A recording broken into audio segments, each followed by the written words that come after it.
Sekali lagi dari tempat ini saya sampaikan shalom dan selamat malam untuk semua keluarga besar kerukunan Kawanua yang ada saat ini ketika kita bisa beribadah bersama pada saat ini. Kita menyembah Tuhan Yesus. Kenapa kita menyembah Dia sebagai Tuhan dan Juru Selamat? Karena Dia adalah Yesus Kristus. Dia adalah Mesias. Dia adalah Al-Masih dalam bahasa Arab. Dialah jalan kehidupan yang tadi kita nyanyikan. Dialah satu-satunya jalan keselamatan.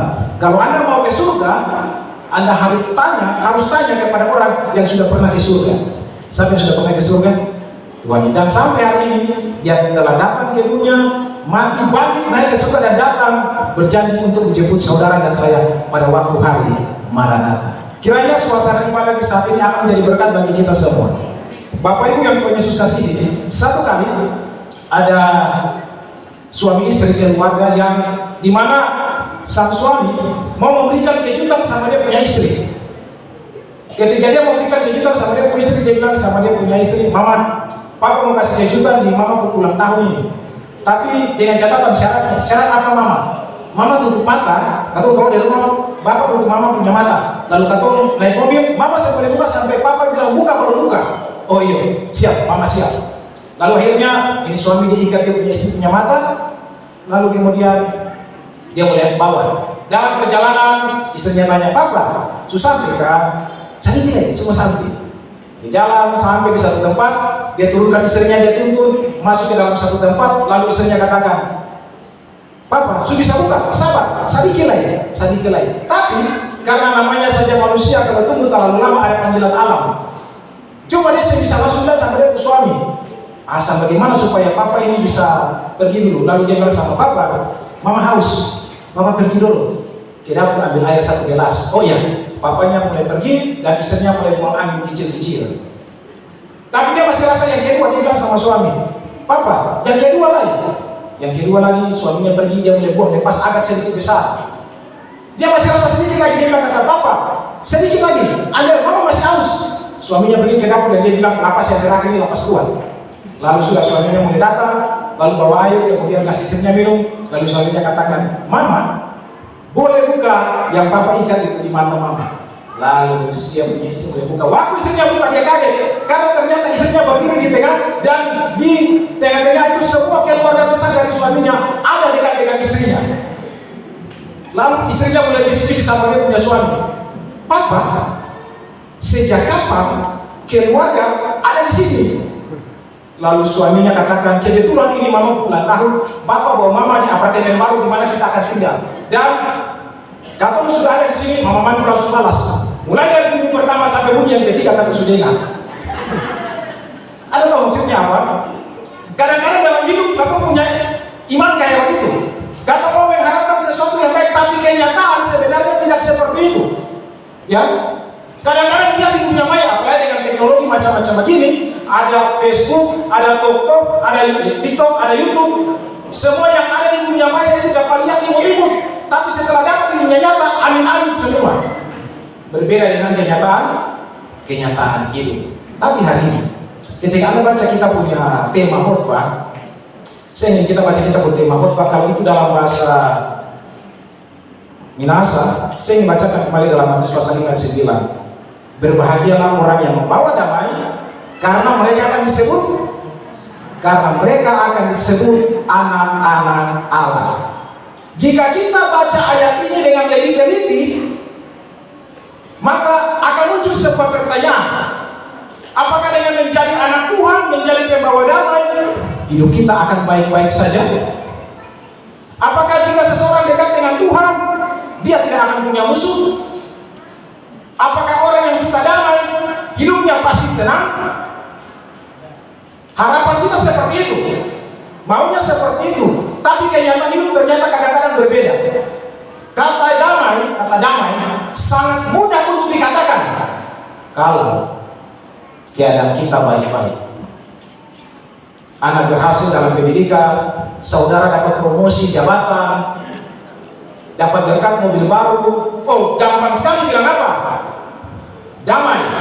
Tetapi bagaimana jika saudara kehilangan orang juga saudara di PHK dari pekerjaan, anak masuk penjara karena terkena jeratan narkoba, kena penyakit yang tidak bisa sembuh dan harapan hidup tinggal beberapa hari lagi, masih bisa bilang damai? Enak bilang damai karena kita dalam keadaan aman, nyaman, tenteram.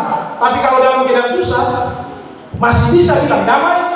Makanya di hari ini ketika Anda pulang keluar dari acara ibadah, Anda mengerti apa artinya Matius pasal 5 ayat 9. Ketika kita bilang berbahagia orang yang membawa damai, karena mereka akan disebut anak-anak Allah. Di dalam bahasa asli Alkitab, kata damai dalam Matius pasal 5 ayat 9 artinya erenopoios. Bahasa Grekanya, bahasa asli Alkitabnya. Diambil dari akar kata Irene. Ada yang nama Irene di sini? Ya. Diambil dari akar kata bahasa asli Alkitabnya Irene. Apa arti dari Irene? Irene artinya kekristenan adalah keadaan ketenangan jiwa, ketenangan jiwa, yakin akan keselamatan melalui Yesus dan tidak takut menghadapi situasi apapun selama masih hidup di dunia. Itu arti dari damai sebenarnya. Dari bahasa aslinya apa? Irene. Nah, untuk bisa mengerti akan ayat ini dengan lebih baik, saya ingin membawa Bapak Ibu kepada sebuah cerita klasik yang terdapat dalam 1 Samuel pasal 24. Kisah tentang salah satu tokoh yang berada dalam Matius pasal 1, silsilah Tuhan Yesus. Tokoh ini bernama Daud, Raja Daud. Dalam 1 Samuel 24 diceritakan sekilas cerita ini, Saul mengejar Daud, kemudian sementara dikejar, Daud bersembunyi di dalam gua. Lalu Saul masuk untuk mau buang air, kemudian Daud memotong punca jubah daripada Saul ini. Lalu terjadilah percakapan di antara mereka. Kisah yang ada dalam 1 Samuel pasal 24 adalah cerita tentang permusuhan antara Saul dan Daud. Dari mana kita tahu? Ini cerita tentang permusuhan. Pendeta, kita mau belajar tentang Matius pasal 5 ayat 9, berbahagialah orang yang membawa damai, karena mereka akan disebut anak-anak Allah. Tapi pendeta arahkan kita kepada cerita dalam 1 Samuel pasal 24. Nanti Anda mengerti. Anda mengerti tentang cerita ini. Dari mana kita ketahui tentang cerita permusuhan antara Saul dan Daud? Dalam 1 Samuel 24 ayat yang kelima dikatakan begini. Lalu berkatalah orang-orangnya kepada Daud, telah tiba hari yang dikatakan Tuhan kepadamu, sesungguhnya aku menyerahkan musuhmu ke dalam tanganmu. Kemudian dalam 1 Samuel 24 ayat 18 dan 19 katanya kepada Daud, engkau lebih benar daripada aku sebab engkau telah melakukan yang baik kepadaku, padahal aku melakukan yang jahat kepadamu. Telah kau tunjukkan pada hari ini betapa engkau telah melakukan yang baik kepadaku, walaupun Tuhan telah menyerahkan aku ke dalam tanganmu, engkau tidak membunuh aku. Secara logika, dalam situasi perang di mana dua kelompok yang saling memusuhi bertemu di satu tempat dan salah satu pihak mendapatkan kesempatan yang baik untuk mengalahkan musuhnya, maka tidak mungkin bagi yang beruntung untuk melepaskan lawannya dengan begitu saja. Anak buah Daud melihat ada permusuhan antara Daud dan Saul. Saul sendiri mengaku dan merasakan bahwa dia sangat memusuhi Daud. Maka kita lihat sebelum pasal 24 dalam 1 Samuel 24, kita pindah sedikit dalam 1 Samuel pasal 23. Di 1 Samuel pasal 23, Saul mengejar Daud. Kemudian diberitahukan kepada Saul, Daud berada di satu tempat. Saul datang mengepung, dalam pengepungan berita datang dari Israel. Orang-orang Filistin mengejar, menghancurkan Israel. Saul tidak lagi melanjutkan rencananya untuk melenyapkan Daud. Dia kembali dan mengalahkan orang Filistin. Tapi ketika di hari berikutnya dikatakan bahwa Daud ada di padang gurun En-Gedi, maka apa yang dilakukan Saul ketika mendengar Daud ada di padang gurun En-Gedi? 1 Samuel 24 ayat yang ketiga. Kemudian Saul mengambil 3.000 orang yang terpilih dari seluruh orang Israel, lalu pergi mencari Daud dan orang-orangnya di gunung batu kambing hutan. Dari ayat ini kita melihat bahwa untuk mengejar Daud, Saul mengerahkan 3.000 tentara pilihan. 3.000 tentara pilihan kalau di zaman sekarang 3.000 pasukan Kopassus. Ternyata Saul sangat memperhitungkan Daud untuk satu orang saja. Dia menggunakan pasukan terbaik, padahal musuh orang Israel, musuh negara itu orang Filistin. Tapi Daud dijadikan musuh pribadi dan dianggap sangat berbahaya. Ironisnya cerita tentang kematian Saul, dia mati bukan di tangan Daud, orang yang mau dia bunuh, tapi dia mati di tangan orang-orang Filistin, orang yang dia anggap tidak penting. Saudara-saudara, secara geografis, En-Gedi ada di sebelah mana? En-Gedi adalah sebuah mata air yang sangat besar di tengah-tengah padang gurun. Kalau bilang padang gurun, langsung semua orang berpikir ini padang gurun berarti gersang. Tidak. En-Gedi adalah tempat yang sangat subur. Anda buka di Google, Anda cari En-Gedi di Israel, Anda temukan. Itu tempat di mana ada sumber mata air yang sangat besar, penuh dengan pepohonan. Dan di antara mata air yang besar ini, banyak sekali gua-gua, ada puluhan gua, bukan satu gua. Ada puluhan gua di sekitar mata air ini, mata air En-Gedi ini. Posisi En-Gedi, kalau Anda lihat di peta geografis, dia sebelah barat Laut Mati. Itu hampir dekat dengan perbatasan Yordania negara sekarang. Jadi arkeologi membuktikan bahwa apa yang ditulis dalam kitab itu ternyata memang benar. Ya, fakta sejarahnya dapat dibuktikan. Dan itu artinya kalau banyak gua di sekitar En-Gedi itu, mata air itu, lalu tiba-tiba Saul masuk ke salah satu gua di mana Daud dan pasukannya bersembunyi, apakah itu satu kebetulan? Itu bukan satu kebetulan. Makanya sahabat-sahabat Daud katakan, ini sudah jalan Tuhan karena Saul datang di gua tempat kita bersembunyi. Tetapi ceritanya adalah Daud cuma memotong ujung jubah dari pakaian Saul. Kenapa Saul masuk ke dalam gua? Coba Anda pikir sedikit, imajinasi, dan Anda bayangkan kejadian di waktu itu. Jangan cuma hanya nonton film-film Korea dengan India. Kalau Anda bikin film-film Alkitab dengan cerita yang sebenarnya, ini cerita lebih bagus daripada nonton film Korea. Coba Anda bayangkan, Saul sebentar apa masuk ke dalam gua? Dia mau buang air besar. Lalu Daud jalan, potong dia punya apa? Jubah. Saya bayangkan. Ini orang sementara, minta maaf, lalu bagaimana caranya Daud bisa potong dia punya ujung jubah? Apakah jalan dengan tegak sambil goyang pocok-pocok dekat Saul? Dia jalannya bagaimana? Merayap. Saya bisa bayangkan, Anda bisa bayangkan Daud merayap sambil bagaimana? Tutup hidung. Ya, baru mau dari depan gua, angin masuk dari sana, pukul dia pun dalam muka kiri. Bagaimana? Ya, dalam muka kiri karena saya mandi-mandi sembunyi dalam gua. Dan itu yang terjadi, cerita yang sebenarnya versi Alkitab begitu. Dia masuk, merayap pelan-pelan, tutup hidung, tahan nafas, potong pelan-pelan. Kemudian dia mulai mundur, dia sembunyi. Bapak Ibu, kalau memotong ujung jubah saja, Saul tidak tahu, sangat gampang bagi Daud memenggal kepala Saul. Tapi Daud tidak berbuat hal yang demikian. Dalam 1 Samuel 24 ayat 8, dan Daud mencegah orang-orangnya dengan perkataan itu.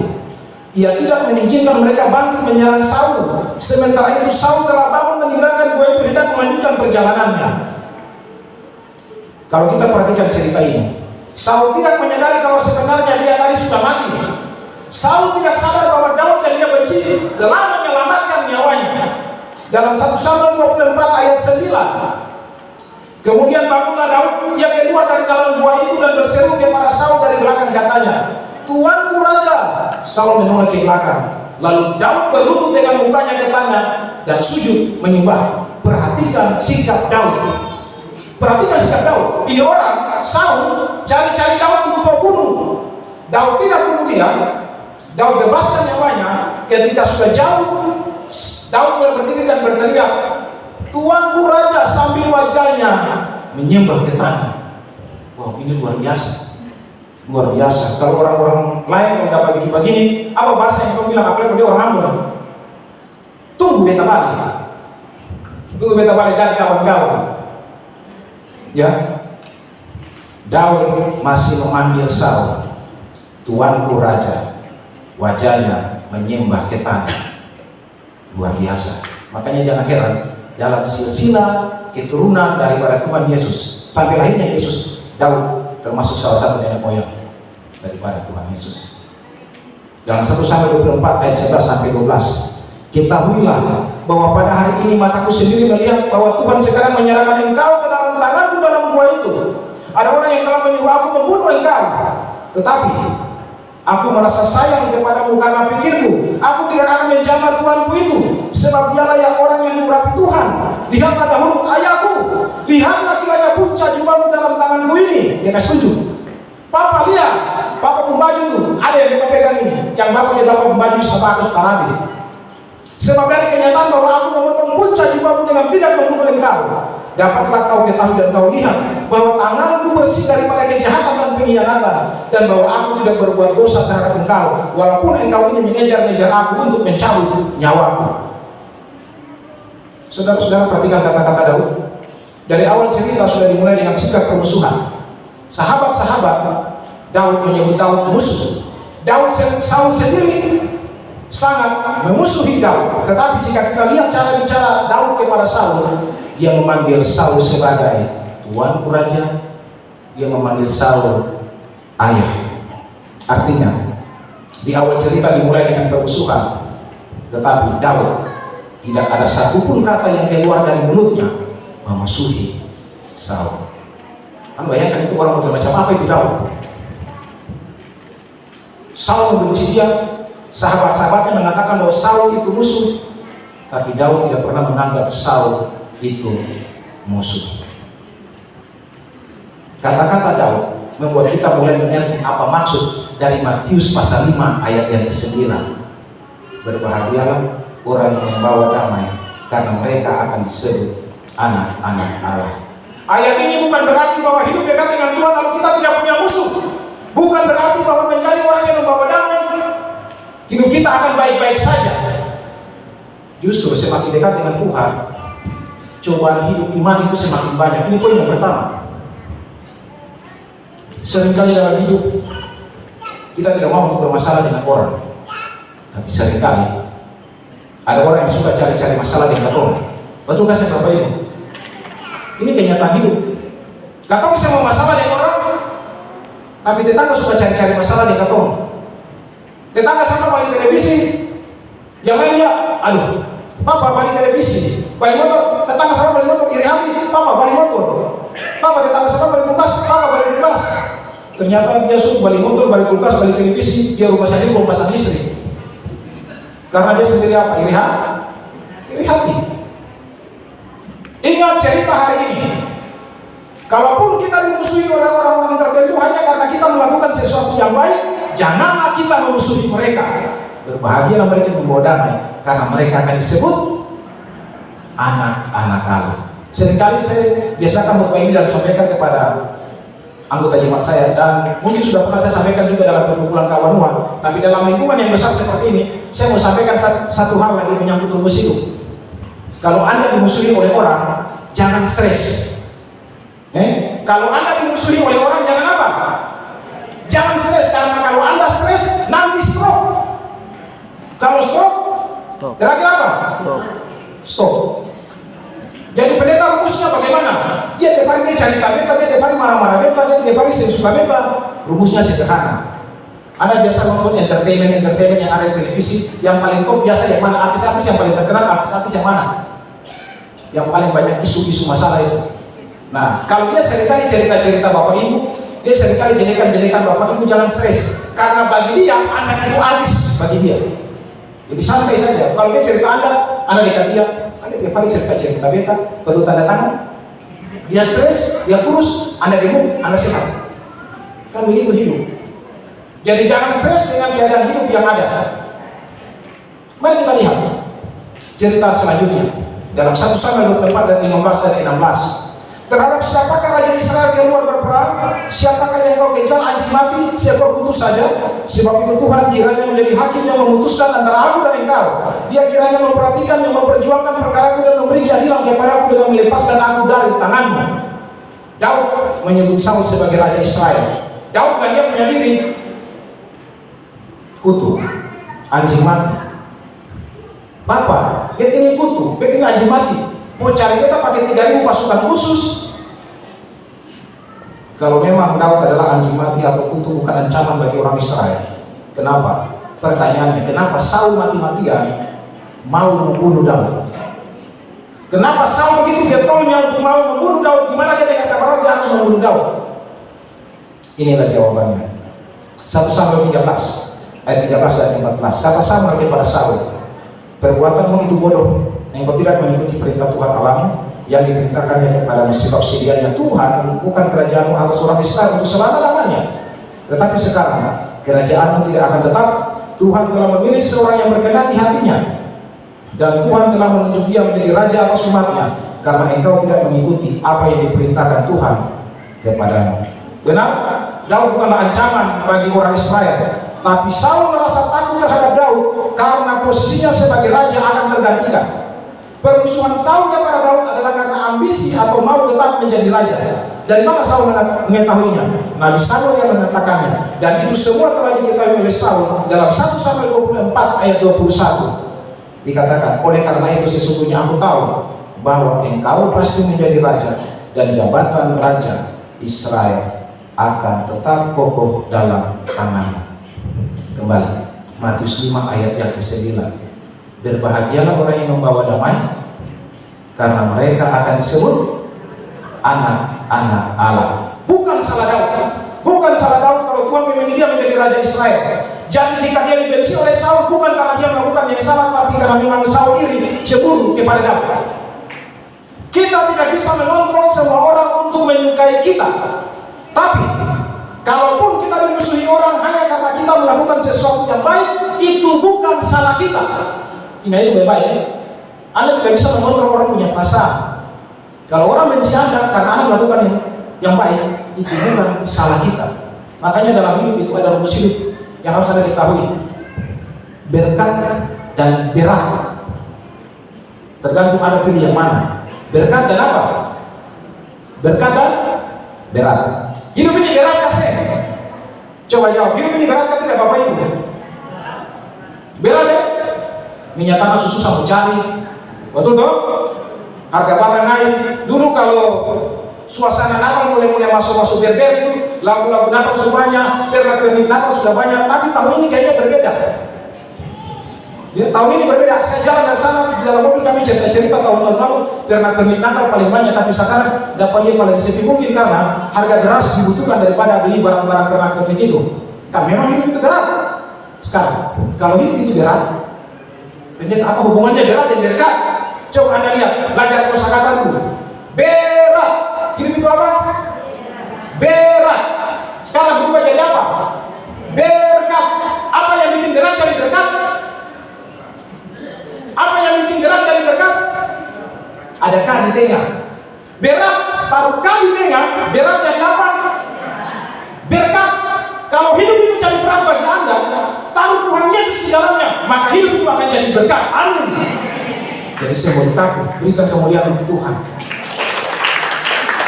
Makanya jadi orang Kristen kalau menghadapi masalah dalam hidup, jangan lihat yang listrik, jangan lihat kabel-kabel listrik, nanti berakhir surat kabar. Lihat Tuhan Yesus, supaya yang berat-berat itu jadi berkat.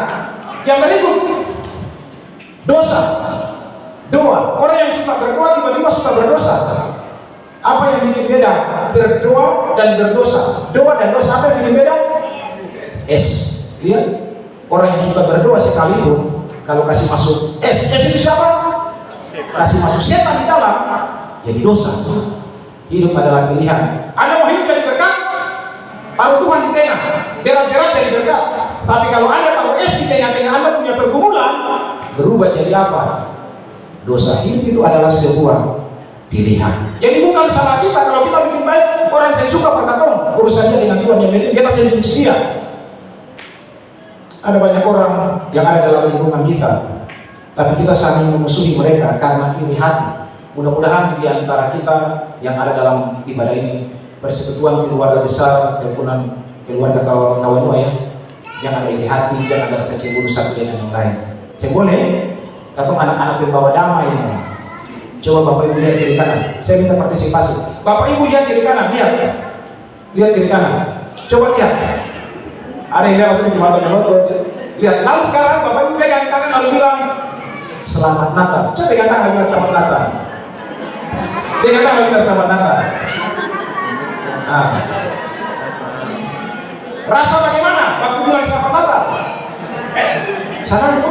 Jadi kalau sesama kawan lu, sesama orang Kristen, kata kamu marah satu dengan yang lain, baku ini cemburu satu dengan yang lain, sapa lawan sapa. Saudara nih, saudara yang berkelahi saja mau semua. Ya, harus jaga itu kerukunan. Karena jika kita tidak menjaga kerukunan dan biarkan roh iri hati cemburu itu masuk, Yakobus 3:16. Yakobus 3:16 firman Tuhan berkata, Sebab di mana ada iri hati dan mementingkan diri sendiri, di situ ada kekacauan dan segala macam perbuatan jahat. Alkitab yang bilang, bukan saya. Alkitab yang bilang berarti Tuhan yang sampaikan kepada para rasul untuk tulis itu. Kalau Anda marah, salahkan Tuhan. Jangan marah pendeta, karena pendeta cuma baca Yakobus 3 ayatnya yang ke-16. Sekarang kita lihat posisi Saul. Tadi kita sudah lihat posisi Daud, sekarang kita lihat posisi Saul. 1 Samuel 24 ayat 21 dan 22. Oleh karena itu sesungguhnya aku tahu bahwa engkau pasti menjadi raja dari jabatan Raja Israel, dan jabatan Raja Israel akan tetap kokoh dalam tanganmu. Oleh sebab itu, bersumpahlah kepadaku demi Tuhan, bahwa engkau tidak akan melenyapkan keturunanku dan tidak akan menghapuskan namaku dari kaum keluargaku. Kalau kita baca ayat ini baik-baik, sepertinya Saul ini bukan seorang raja yang baik, tapi dia seorang bapak yang baik. Dia sangat mengasihi keluarganya, dia sangat mencintai anak-anaknya. Apakah betul demikian? Kalau dari ayat ini, apakah betul demikian? Kita lihat 1 Samuel 18 ayat 20 dan 21. 1 Samuel 18 ayat 20 dan 21. Tetapi Mikal, anak perempuan Saul, jatuh cinta kepada Daud. Ketika hal itu diberitahukan kepada Saul, maka ia pun menyetujuinya. Sebab pikir Saul, baiklah Mikal kuberikan kepadanya, biar ia menjadi jerat bagi Daud, dan biarlah tangan orang Filistin memukul dia. 1 Samuel 19 ayat 17. Berkatalah Saul kepada Mikal, mengapa engkau menipu aku demikian itu dan melepaskan musuhku pergi sehingga ia luput? 1 Samuel 20 ayat 30 sampai 33. Lalu bangkitlah amarah Saul kepada Yonatan, katanya kepadanya, anak sundal yang kurang ajar, bukankah aku tahu bahwa engkau telah memilih pihak anak Isai, dan itu noda bagi kau sendiri dan bagi perut ibumu? Sebab sesungguhnya selama anak Isai itu hidup di muka bumi, engkau dan kerajaanmu tidak akan kokoh. Dan sekarang suruhlah orang memanggil dan membawa dia kepadaku, sebab ia harus mati. Tetapi Yonatan menjawab Saul ayahnya itu, katanya kepadanya, mengapa ia harus dibunuh? Apa yang dilakukannya? Lalu Saul melemparkan tombaknya kepada Yonatan untuk membunuhnya. Perhatikan baik-baik ayat-ayat yang sudah saya bacakan tadi. Saul mencoba membunuh Daud, suami tercinta dari anak perempuannya. Tidak ada dalam pikiran Saul untuk membahagiakan kehidupan keluarga anaknya. Bahkan dia rela membunuh anak laki-lakinya dengan tombak.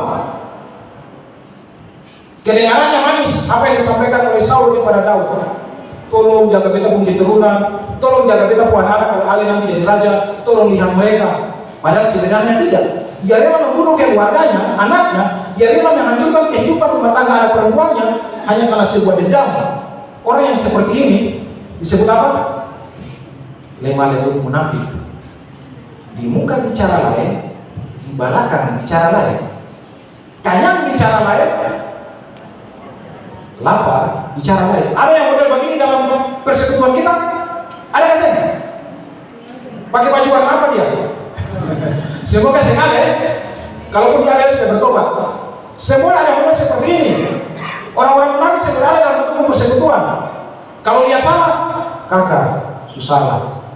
Jangan saudara di muka dia, saudara manis-manis, sampai di belakang saudara cerita-cerita dia. Kalau ada yang model-model begitu, pasti boleh cerita langsung nggak? Sudah dengar khotbah Natal kemarin tuh, berbahagialah orang yang membawa damai. Kesimpulan, panjang Bapak Ibu, ini pendek saja. Daud, seorang yang hidupnya berkenan di hadapan Tuhan, tetapi banyak dimusuhi orang. Bukan cuma Saul yang memusuhinya, anaknya sendiri Absalom memberontak kepadanya, tapi dia tidak memusuhi mereka. Kalau Anda dibenci orang, yang penting Anda benci orang itu. Ingat itu baik-baik. Kau masih di dunia, Bapak Ibu boleh di surga. Tidak selamanya kau bisa menyukakan semua orang. Tapi kalaupun ada orang yang suka kau, yang penting kau saya marah dia, kau saya dendam dia. Yang berikut, sebaliknya, Saul hidupnya tidak cocok dengan Tuhan, akibatnya semua orang jadi musuh. Orang yang hidupnya cocok dengan Tuhan, sama orang jadi musuh. Anaknya laki-laki dia mau bunuh, rumah tangga anak perempuannya dia rusakkan, semua orang jadi musuh. Hanya karena apa? Dia tidak cocok dengan Tuhan. Ini poin yang paling penting. Orang yang cocok dengan Tuhan, semua orang jadi musuh.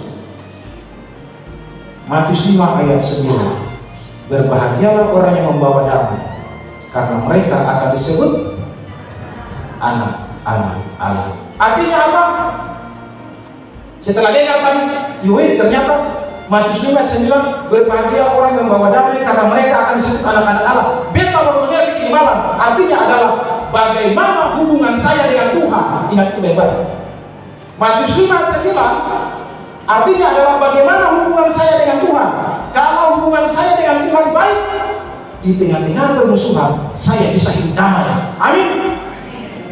Tapi kalau hubungan saya dengan Tuhan tidak beres, semua orang jadi musuh. Bisa dapat poinnya?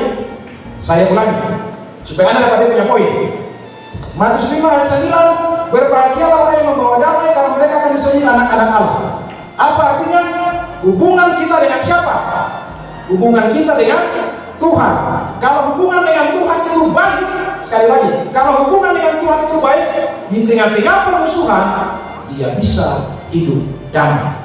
Tapi kalau hubungannya dengan Tuhan tidak baik, semua orang akan jadi musuh. Anda mau pilih yang mana? Mau jadi pembawa damai atau mau menjadi musuh Tuhan? Semoga kau pilih yang baik, kau menjadi pembawa damai. Eirene dalam bahasa aslinya. Maka Tuhan, Tuhan Yesus memberkati.